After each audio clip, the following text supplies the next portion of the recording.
Hello dear friends, welcome to my Saidul 11 and 12 YouTube channel. আজিৰ এই ভিডিঅ'টোত আলোচনা কৰিম এইচএছ সেকেন্ড ইয়াৰ অসমীয়া কবিতা চেপ্টাৰ 2 বিশ্ব খনিকৰ ইয়াৰে ইম্পৰ্টেন্ট কুৱেশ্যনবিলাক আলোচনা কৰা হ'ব। ইয়াত থাকিব তোমালোকৰ কবিৰ পৰিচয়ৰ পৰা কুৱেশ্যন আৰু প্ৰশ্নৰ কুৱেশ্যন আৰু লাষ্ট 10 ইয়াৰ্ছৰ কুৱেশ্যনবিলাক প্ৰিভিয়াছৰ কুৱেশ্যনবিলাক সলভ কৰি দিয়া হ'ব। ভিডিঅ'টি সকলোৱে চাবা আৰু এইখিনি নোটছ পঢ়ি মই এইচএছ 2024ত আমি সাবজেক্টটোত 84 মাৰ্কস পাবলৈ সক্ষম হৈছিলোঁ। আশা কৰোঁ এই নোটছখিনি তোমালোকক সহায় কৰিব। এই নোটছখিনি তোমালোকে লিখি ল'বা। আজিৰ ভিডিঅ'টো আৰম্ভ কৰোঁ। বিশ্ব খনিকৰ ইয়াৰে মূল ভাৱ 2023ত আহিছিল। বিশ্ব খনিকৰ কবিতাৰ কবিগৰাকী হ'ল মফিজুদ্দিন আহমেদ হাজৰিকা। 1870 চনত জন্ম হৈছিল আৰু 1958 চনত মৃত্যু হৈছিল ডিব্ৰুগড়ত। 1 নম্বৰ কুৱেশ্যন যে কিমান চনত মফিজুদ্দিন আহমেদ হাজৰিকাৰ প্ৰথম কোনখন কবিতা পুথি প্ৰকাশ পা? ইয়াৰ উত্তৰ হ'ল যে 1896 চনত মফিজুদ্দিন আহমেদ হাজৰিকাৰ প্ৰথম কবিতা পুথি জ্ঞানমালিনী প্ৰকাশ পা। এইটো ইম্পৰ্টেণ্ট কুৱেশ্যন। তাৰপিছৰ কুৱেশ্যন এইটো তোমালোকৰ যে আৰ্হি প্ৰশ্নৰ কৰ 1 নম্বৰ হয় যে মফিজুদ্দিন আহমেদ হাজৰিকা কি কবি হিচাপে জনাজাত? মফিজুদ্দিন আহমেদ হাজৰিকা জ্ঞানমালিনীৰ কবি হিচাপে জনাজাত। বহুতো ষ্টুডেণ্টৰ ডাউট থাকে যে এছামিজ ছাবজেক্টটো মই কেনেকৈ পঢ়িলে মানে 90 এবাভ স্ক'ৰ কৰিব পাৰি। তাৰ ওপৰত এটা ভিডিঅ' দিয়া হৈছে, সেইটো ভিডিঅ'ৰ লিংক ডিছক্ৰিপশ্যনত দিয়া থাকিব, তোমালোকে গৈ চাই ল'বা। সেইটো ভিডিঅ'ত চালে তোমালোকে গম পাবা যে মই কেনেকৈ প্ৰিপাৰেশ্যন আগবঢ়ালে মানে 90 এবাভ মাৰ্ক পাম। তাৰপিছৰ কুৱেশ্যন হ'ল এইটো তোমালোকৰ আৰ্হি প্ৰশ্নৰ কৰ 2 নম্বৰ হয় যে মফিজুদ্দিন আহমেদ হাজৰিকাৰ মৃত্যুৰ পিছত কোনখন কাব্যপুথিখন প্ৰকাশ কৰা হৈছে? এইটো উত্তৰ হ'ব মফিজুদ্দিন আহমেদ হাজৰিকা মৃত্যুৰ পিছত তথ্য পাৰিজাত কাব্যপুথি এখন প্ৰকাশ কৰা হৈছে। তাৰপিছৰ কুৱেশ্যন এইটো ভেৰি ইম্পৰ্টেণ্ট যে কিমান চনত আৰু ক'ত মফিজুদ্দিন আহমেদ হাজৰিকা অসম সাহিত্য সভাৰ সভাপতিৰ পদ অলংকৃত কৰিছিল? ইয়াৰ উত্তৰ হ'ল 1930 চনত অনুষ্ঠিত অসম সাহিত্য সভাৰ গোলাঘাট অধিৱেশনত তেওঁ সভাপতিৰ পদ অলংকৃত কৰিছিল। এইটো তোমালোকে ষ্টাৰ মাৰ্ক দি লিখি ল'বা। এইটো 2022 চনত ইয়াৰ পৰা কুৱেশ্যন আহিছিল যে অসমীয়া ভাষাত চুফী সাধকসকলৰ ভাৱধাৰা প্ৰথম তেওঁৰ কবিতাতে প্ৰকাশ পা। যে চুফী সাধকসকলৰ ভাৱধাৰা যে মফিজুদ্দিন আহমেদ হাজৰিকা দেৱৰ কবিতা পুথিতে প্ৰথমে প্ৰকাশ পা। তাৰপিছৰ কুৱেশ্যন এইটো 2020 চনত আহিছিল। এইটো তোমালোকে ষ্টাৰ মাৰ্ক দি লিখি ল'বা যে বিশ্ব খনিকৰ পাঠটিত উল্লেখ কৰা 2খন গছৰ নাম লিখা। 3খন গছৰ নাম লিখি দিছোঁ, যিকোনো 2খন গছৰ নাম লিখিবা যে পমা, চিচু, পাৰলিক। তাৰপিছত আহিল শব্দৰ অৰ্থ যে খনিকৰ মানে হ'ল শিল, কাঠ, মাটিৰ মূৰ্তি নিৰ্মাণ কৰোঁতা। বিশ্ব খনিকৰ সৃষ্টিকৰ্তা। যুদিষ্যতু মানে যদিও। ত্ৰিলোক ত্ৰিজগত, স্বৰ্গ, মৰ্ত আৰু মাতাল। নিৰগুণ সকলো গুণৰ ঊৰ্ধত। হনু, হেন, বিশ্বগিৰি বিশ্বৰ গৰাকী, সেয়ান্তৰ অৱশেষত, এমাদিমা কেঁচু অৱস্থা বা নিচেই লৰালিকাল, গমস্ত দোকানৰ হিচাপ পত্ৰ ৰখা কৰ্মচাৰী, অন্তৰ্যামী মনৰ সকলো ভাৱ বুজি পাওঁতা, সৰ্বব্যাপী সকলোতে জুৰি থকা। তাৰপিছত আহিল আৰ্হি প্ৰশ্ন যে আৰ্হি প্ৰশ্নৰ যিবিলাক কুৱেশ্যন অলৰেডি আগত মানে কভাৰ হৈ গৈছে সেইবিলাক আলোচনা নকৰোঁ। আৰ্হি প্ৰশ্ন ক 3 নম্বৰ কুৱেশ্যন যে বিশ্ব খনিকৰ বুলি লিখকে কাৰ কথা কৈছে? উত্তৰ বিশ্ব খনিকৰ বুলি লিখকে বিশ্বৰ গৰাকী সৃষ্টিকৰ্তাৰ কথা কৈছে। নেক্সট হ'ল 4 নম্বৰ যে বিশ্ব খনিকৰ কোন শ্ৰেণীৰ কবিতা? এইটো হ'ল যে বিশ্ব খনিকৰ আত্মাদিক তথা দাৰ্শনিক শ্ৰেণীৰ কবিতা। 5 নম্বৰ মফিজুদ্দিন আহমেদ হাজৰিকা কোন যুগৰ কবি? মফিজুদ্দিন আহমেদ হাজৰিকা জোনাকী যুগৰ কবি। তাৰপিছত হ'ল আৰ্হি প্ৰশ্নৰ খ 1 নম্বৰ যে মফিজুদ্দিন আহমেদ হাজৰিকাৰ কবিতাৰ 2টা বৈশিষ্ট্য লিখা।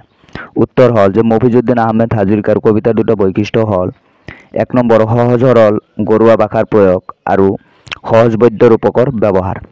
তাৰপিছত খৰ 2 নম্বৰ কুৱেশ্যন যে কবিয়ে ঈশ্বৰক কিয় বিশ্ব খনিকৰ বুলি অভিহিত কৰিছে? ইয়াৰে এনচাৰ চাই লোৱা। ইয়াৰ এনচাৰ হ'ব যে বিশ্ব খনিকৰ মানে বিশ্বৰ সৃষ্টিকৰ্তা। এই বিশ্ব ব্ৰহ্মাণ্ডত থকা সকলোবোৰ বস্তু যেনে জোন, বেলি, গ্ৰহ, তৰা, জীৱ জন্তু, বায়ু, পানী ইত্যাদি সকলোবোৰ বস্তু ঈশ্বৰে সৃষ্টি কৰিছে।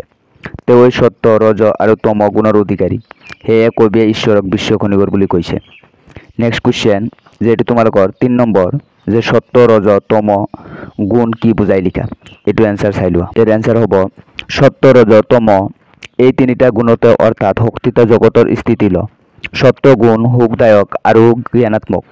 ই জীৱক সুখত আসক্ত কৰি মগ্ন কৰে। ৰজগুণ ৰাগাত্মক অৰ্থাৎ ই মানুহক বিষয়ত আসক্ত কৰে।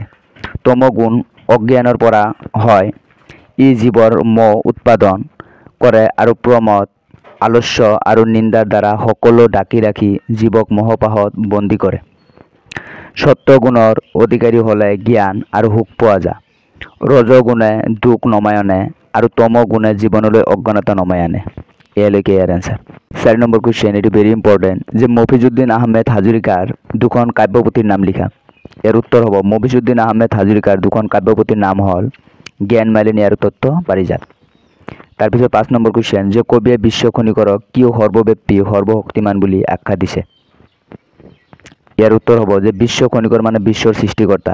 এই বিশ্ব ব্ৰহ্মাণ্ডত থকা সকলোবোৰ বস্তু যেনে জোন, বেলি, গ্ৰহ, তৰা, জীৱ জন্তু, বায়ু, পানী ইত্যাদি সকলোবোৰ বস্তু ঈশ্বৰে সৃষ্টি কৰিছে। তেওঁৰ পৰাই সকলো বস্তুৰ উৎপত্তি হৈছে আৰু তেওঁৰ দ্বাৰাই সকলো লীন হয়। তেওঁ মহাশক্তিশালী, তেওঁৰ প্ৰভুত্ব সকলোতে আছে। আমি তেওঁৰ আকাৰ দেখা নাপাওঁ, যদিও সৃষ্টি জগতৰ মাজত তেওঁৰ অস্তিত্ব অনুভৱ কৰিব পাৰি।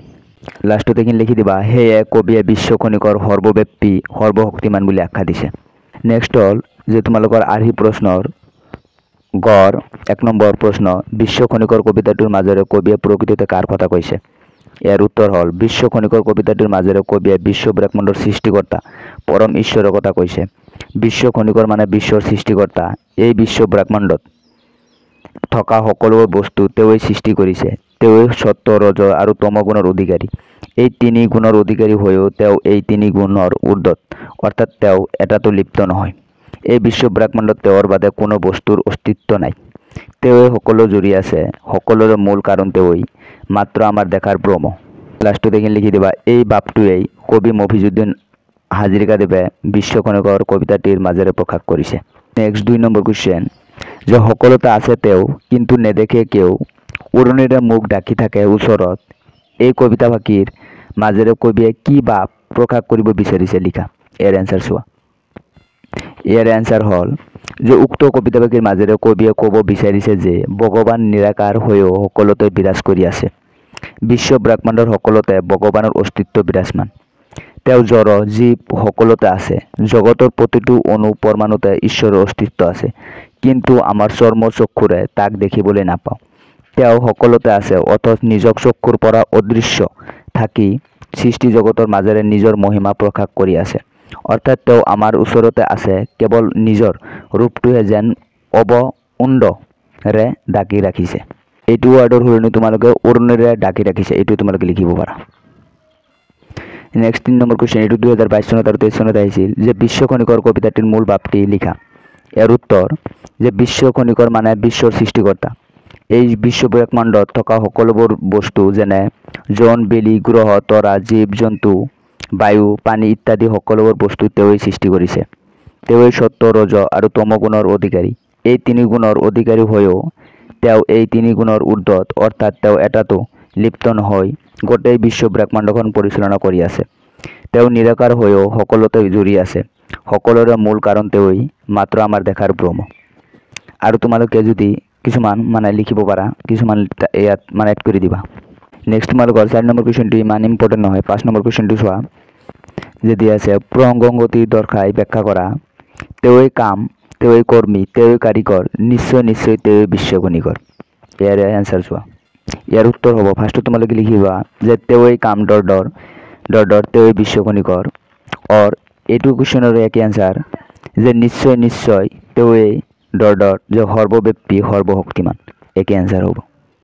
উৰ্দিত কবিতা ফাঁকি আমাৰ অসমীয়া পাঠ্যপুথিৰ সাহিত্য সৌৰভৰ সন্নিৱিষ্ট কৰা মফিজুদ্দিন আহমেদ হাজৰিকাদেৱৰ দ্বাৰা ৰচিত বিশ্ব খনিকৰ নামৰ কবিতাটিৰ পৰা তুলি দিয়া হৈছে। যে পৰমেশ্বৰে বিশ্ব ব্ৰহ্মাণ্ড সৃষ্টি কৰি কেনেদৰে তাক পৰিচালিত কৰি আছে তাক ক'বলৈ গৈ উক্ত কবিতা ফাঁকিৰ অৱতাৰণা কৰিছে। তাৰপিছত লিখিবা যে বিশ্ব খনিকৰ মানে বিশ্বৰ সৃষ্টিকৰ্তা। এই বিশ্ব ব্ৰহ্মাণ্ডত থকা সকলোবোৰ বস্তু যেনে জোন, বেলি, গ্ৰহ, তৰা, জীৱ জন্তু, বায়ু, পানী ইত্যাদি সকলোবোৰ বস্তু তেওঁৱেই সৃষ্টি কৰিছে। তেই সত্য ৰজ তম গুণৰ অধিকাৰী। এই তিনি গুণৰ অধিকাৰী হৈও তেওঁ এই তিনি গুণৰ ঊৰ্ধত অৰ্থাৎ তেওঁ এটাতো লিপ্ত নহয়, গোটেই বিশ্ব ব্ৰহ্মাণ্ডখন পৰিচালনা কৰি আছে। তেওঁ নিৰাকাৰ হৈও সকলোতে জুৰি আছে, সকলোৰে মূল কাৰণ তেওঁই, মাত্ৰ আমাৰ দেখাৰ ভ্ৰম। তোমালোকে এটা লক্ষ্য কৰিলে গম পাবা যে সকলোবিলাক কুৱেশ্যনৰ এনচাৰ প্ৰায় মানে একেই টাইপৰ হৈ আছে। মানে তোমালোকে যাতে এনেকৈ লিখিছোঁ যাতে তোমালোকে মুখস্থ কৰাত সহায় হয়। এতিয়া কিছুমান বনাই কুৱেশ্যন এনচাৰ আলোচনা কৰা হ'ব। যে 1 নম্বৰ, মফিজুদ্দিন আহমেদ হাজৰিকা বিশ্ব খনিকৰ কবিতাটি তেওঁৰ কোনখন কাব্যগ্ৰন্থৰ পৰা তুলি দিয়া হৈছে? উত্তৰ, যে মফিজুদ্দিন আহমেদ হাজৰিকাৰ বিশ্ব খনিকৰ কবিতাটি তেওঁৰ জ্ঞানমালিনী নামৰ কাব্যপুথিৰ পৰা তুলি দিয়া হৈছে। নেক্সট কুৱেশ্যন, এইটো 2017 চনত আহিছিল। যে বিশ্ব খনিকৰক খপিয়ালে কিয় পোৱা নাযায়? যে বিশ্ব ব্ৰহ্মাণ্ডৰ খনিকৰজন তেওঁৰ সৃষ্টি সকলোবোৰ বস্তুৰ আঁৰত লুকাই আছে, অৰ্থাৎ আমাৰ মাজত থাকিও উৰণিৰে মুখ ঢাকি আছে বাবে তেওঁক খপিয়ালে পোৱা নাযায়। নেক্সট কুৱেশ্যন, এইটো 2017 চনত আহিছিল। যে মফিজুদ্দিন আহমেদ হাজৰিকাৰ কবিতাত কি দৰ্শন প্ৰকাশ পাইছে? এইটো হ'ব যে মফিজুদ্দিন আহমেদ হাজৰিকাৰ কবিতাত চুফিবাদী দৰ্শন প্ৰকাশ পাইছে। নেক্সট কুৱেশ্যন, এইটো 2013 চনত আহিছিল। যে তেওঁৰে মহিমাৰ নাই কোনো উৰপাৰ, ইয়াত কাৰ মহিমাৰ কথা কোৱা হৈছে? এইটো হ'ব বিশ্ব খনিকৰ। তাৰপিছত কুৱেশ্যন, এইটো 2023 চনত আহিছিল। যে সত্য ৰজ তম গুণ সকলোতে নিৰগুণ, বলে হেনো বিশ্বগিৰি সেই মহাজন। ইয়াত এইটো মানে ব্যাখ্যা কৰিব লাগে। এৰ অ্যান্সাৰ চাই লোৱা। যে উক্ত কবিতাভাগি আমাৰ পাঠ্যপুথি সাহিত্য সৌৰভৰ অন্তৰ্গত মফিজুদ্দিন আহমেদ হাজৰিকাদেৱে লিখা বিশ্ব খনিকৰ নামৰ কবিতাটিৰ পৰা তুলি দিয়া হৈছে। তাৰপিছত লিখিবা যে উক্ত কবিতাভাগিৰ জৰিয়তে ভগৱান সকলোতে বিৰাজমান হৈও যে নিৰগুণ তাকে বুজাব বিচাৰিছে। ভগৱান পৰমেশ্বৰ গুণৰ অতীত, সত্য ৰজ আৰু তম এই তিনি গুণ তেওঁৰ অধীন।